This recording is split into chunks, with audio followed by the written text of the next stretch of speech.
Olá, nono ano, tudo bem? Espero que sim. E estou gravando esse vídeo sobre a continuidade do material carioca do nono ano do primeiro semestre de 2020, porque um aluno pediu que eu continuasse essa explicação. Então, vou continuar de onde eu parei, lá na página 14, naquele texto Salvo C. Então, nós temos aqui o sumário da parte de português e é para esta página aqui, onde tem o texto Salvo C, que nós vamos partir agora. Nós tínhamos parado aqui no finalzinho da página 14. E agora vamos ler o que está escrito nesse retângulo aqui, só para podermos retomar o assunto. O próximo texto é um conto. O conto é um texto de base narrativa. Uma das características básicas do texto de base narrativa é a progressão temporal entre os acontecimentos relatados. Para isso, é importante a utilização de palavras e/ou expressões que marcam essa passagem do tempo, essa progressão para frente. Desculpa a redundância. Os verbos também são fundamentais. Eu sempre digo que a palavra mais importante da língua portuguesa é o verbo. A narrativa utiliza verbos preferencialmente no tempo passado. Texto Salvo C. Ganhou o apelido de Salvo C porque, ao ser convidado para qualquer coisa, respondia invariavelmente: topo, salvo se fizer mau tempo. A meteorologia anunciou bom tempo, não há perigo. Então, ótimo, salvo se eu quebrar uma perna. Afaste esse azar, não vai quebrar perna nenhuma. É o que espero, salvo se houver um buraco no caminho. E assim por diante. Gostava de abacate, salvo se aparecesse laranja-lima. Viajaria para Maceió, salvo se desistisse à última hora. No fim de certo tempo, já não prometia nem planejava nada. Era tudo salvo C. E o salvo C acabou por impedi-lo de qualquer gesto. Explicava: não posso desistir do salvo C, salvo se deixasse de existir salvo C na vida. Quem escreveu esse texto foi Carlos Drummond de Andrade. Agora vamos aos exercícios, aqui na página 15. Número 1. Qual é o sentido da expressão salvo C? Ou seja, o que quer dizer essa expressão? Salvo C significa a não ser que. É a mesma coisa que a não ser que. Então você pode colocar essa resposta. Número 2. Por que o personagem principal, que dá título ao conto, ganhou esse apelido? Bom, não é muito difícil essa resposta, porque sempre que ele era convidado para fazer alguma coisa, ele respondia com essa expressão salvo C. Número 3. Qual o conflito gerador da narrativa? Conflito gerador é um momento da narrativa que vem logo depois da situação inicial, geralmente. Então, quando ele quer saber o conflito gerador dessa narrativa, você precisa responder que o personagem respondia com esse salvo ser quando era convidado para fazer alguma coisa. Então, ele respondia isso e essa expressão sempre o impedia de realizar alguma coisa, alguma ação. Número 4. Por que o personagem não podia desistir do salvo ser? Porque até para isso ele tinha um a não ser que. Já estava internalizado nele. Número 5. Qual o efeito do uso do verbo destacado no trecho? Viajaria para Maceió, salvo se desistisse à última hora. E esse verbo tem esse tempo verbal futuro do pretérito viajaria. E quer dizer que alguma coisa poderia acontecer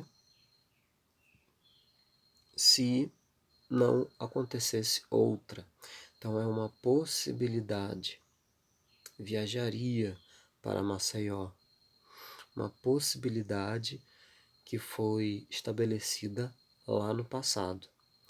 Se eu penso numa possibilidade de algo acontecer no futuro, mas esse meu pensamento acontece agora no presente, eu não digo viajaria, e sim viajarei, porque é no presente, no futuro do presente, agora, que eu expresso essa possibilidade de executar uma ação lá no futuro. Número 6. Que outras palavras ou expressões poderiam substituir salvo se sem perder o sentido? Você poderia colocar exceto se, a não ser que, dentre outras. Número 7. Nas narrativas, é muito importante marcar a continuidade, o andamento da história. É o que chamaram ali em cima de progressão temporal. Sublinhe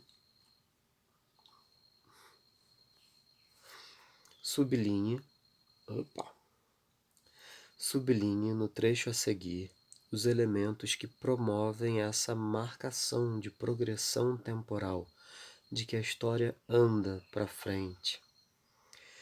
E assim por diante. Gostava de abacate, salvo se aparecesse laranja-lima. Viajaria para Maceió, salvo se desistisse à última hora. No fim de certo tempo, já não prometia nem planejava nada. Então, os trechos que você vai sublinhar são 2. E assim por diante, que marca essa progressão na história, e também a expressão no fim de certo tempo, que também marca que a história andou, que a história progrediu. Agora vamos ler esse retângulo que contém uma informação muito importante, que você certamente já ouviu falar, mas precisa fixar bastante na sua mente. Veja, no texto de base narrativa, um elemento fundamental é o narrador. É muito importante reconhecer o narrador. O narrador pode se apresentar como narrador-personagem, ou seja, aquele que participa das ações, dos fatos, também chamado de narrador em primeira pessoa, ou como narrador-observador, que não participa da história, somente a observa. O narrador-observador se caracteriza pelo uso dos verbos em terceira pessoa. E o narrador-personagem se caracteriza pelo uso dos verbos em primeira pessoa. O tipo de narrador constitui o foco narrativo. Eu vou explicar essa última frase. Então, se alguém te perguntar qual é o foco narrativo dessa história, o que a pessoa deseja saber é qual é o tipo de narrador. Então, se numa prova, num exercício te perguntarem qual é o foco narrativo dessa história, simplesmente estão querendo saber qual é o tipo de narrador.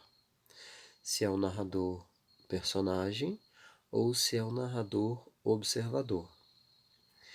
Número 8. Qual o foco narrativo do conto Salvo Ser? Nós verificamos pela leitura que esse narrador, esse foco narrativo, é em terceira pessoa, ou seja, narrador observador, porque não foi nenhum personagem que contou essa história. Agora, na página seguinte, na página 16, nós temos: num conto, como em outros textos de base narrativa, há diferentes formas de representar a fala dos personagens. Isso é uma outra matéria, um outro assunto muito importante. O narrador pode contar o que aconteceu, reproduzindo diretamente a fala dos personagens, ou não. Vamos relembrar os tipos de discurso? O discurso direto é caracterizado por ser uma transcrição exata da fala ou do pensamento das personagens, sem participação do narrador. Os personagens ganham voz, possuem falas, normalmente em diálogos. Para a introdução da fala, são usados verbos de elocução, que são chamados também de verbos dicende, ou verbos de dizer, como falar, dizer, perguntar, afirmar, responder, etc. A fala dos personagens é nitidamente separada da narrativa por sinais gráficos, dois pontos, aspas, ou se o narrador não usa aspas, ele vai usar travessões, vírgula, itálico, pronomes pessoais, tempos verbais e elementos circunstanciais de espaço e tempo são empregados em relação ao personagem que fala, no lugar, aqui, e no momento, agora, em que fala. Já o discurso indireto é caracterizado por ser uma intervenção do narrador no discurso, ao utilizar as suas próprias palavras para reproduzir as falas dos personagens. Essa narração deve ser feita em terceira pessoa. E existe ainda o discurso indireto livre, em que as formas direta e indireta se unem, com o narrador inserindo discretamente a fala dos personagens em sua fala. Exemplo: o despertador tocou mais cedo. Não vou levantar, que preguiça. Então você percebe nessa frase desse exemplo, nessas duas frases, na verdade, que o despertador tocou mais cedo é nitidamente o narrador contando o que aconteceu. Só que logo ali na frente, na próxima frase, já vem dizendo: não vou levantar, que preguiça. Sem uso de aspas, sem uso de travessão, sem nada que indique essa separação entre o narrador, o que o narrador conta, e a fala do personagem. Essa expressão que preguiça não foi do personagem, perdão, não foi do narrador, foi do personagem. Então, o discurso indireto livre é essa, digamos, mistura desses dois tipos de discurso, o direto com o indireto. Número 9. No texto que você acabou de ler, predomina que tipo de discurso? Transcreva um trecho que comprove sua resposta. Então vamos ali para o conto Salvo-se. Você acha que nesse finalzinho da página 14 predomina o discurso direto ou o discurso indireto?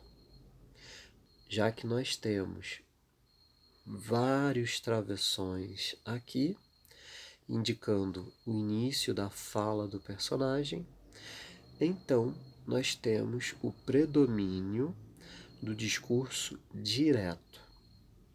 E você poderia copiar como justificativa para a resposta qualquer uma dessas falas ali, que são introduzidas pelo travessão.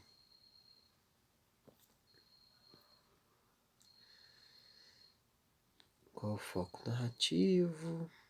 Muito bem.